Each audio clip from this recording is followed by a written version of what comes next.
Sisson Show, and you're watching Let's Talk. Keep it on a little bit here.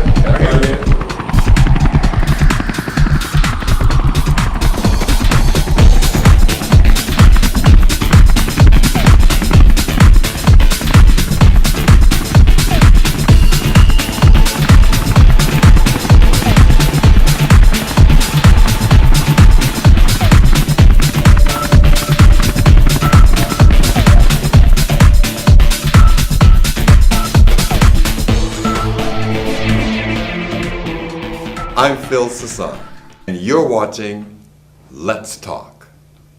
The civil rights era is not over. I can still remember being about 16, 17, 18, and I was really too young for the civil rights era, and I thought I had missed it. And I found out a couple of years later, I said, you know what, the same stuff is happening again. And when I look at the civil rights movement, what I have found, and this is the best way that I can describe it, it's like a bad movie playing over and over again. But you know what? The only thing that has changed is the characters. Well, many youth are actively, involved in the hip-hop movement, for example, the music and the culture of the hip-hop movement. And in that culture is a diverse group of races in that culture.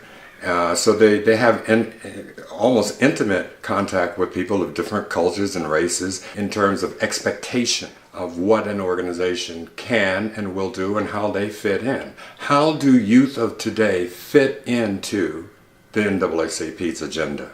We have a youth council, we have a college division, we have people, if you want to say white or Caucasian, who are presidents of branches.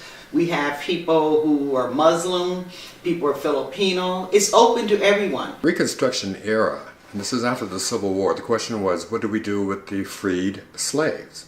And so the Reconstruction era was basically a struggle to try and suppress that movement on the part of the South and to empower that movement on the part of Washington.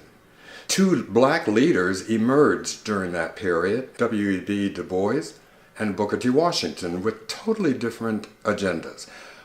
Du Bois was more concerned with what he referred to as the talented tenth. He encouraged getting intellectual power so that they can make the changes that civil rights has achieved, that we are familiar with.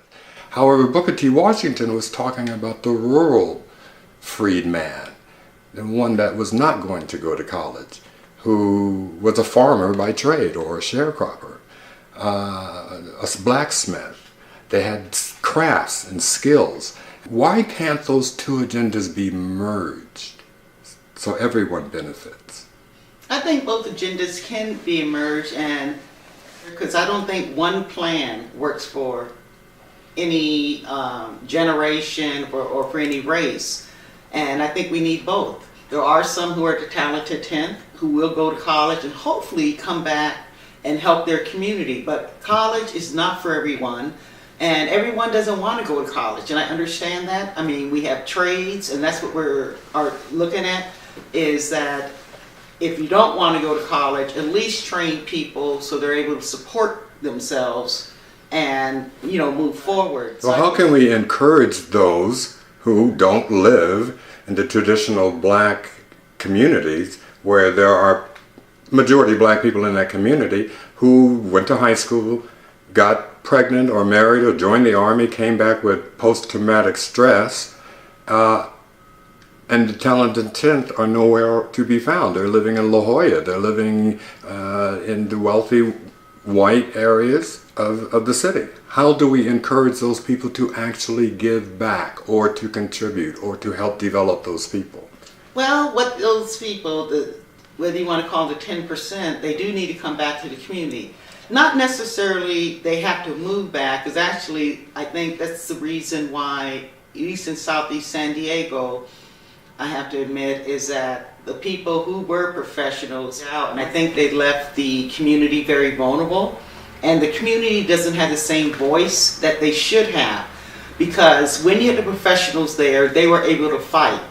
But now they're out. But then, even though I don't live in the black community, I always tell people I sleep in East Lake, but my heart lies in the 4th District. And what we have to do is tell them, and I think we have a lot of organizations. Fortunately, we have what we call the Unity Community.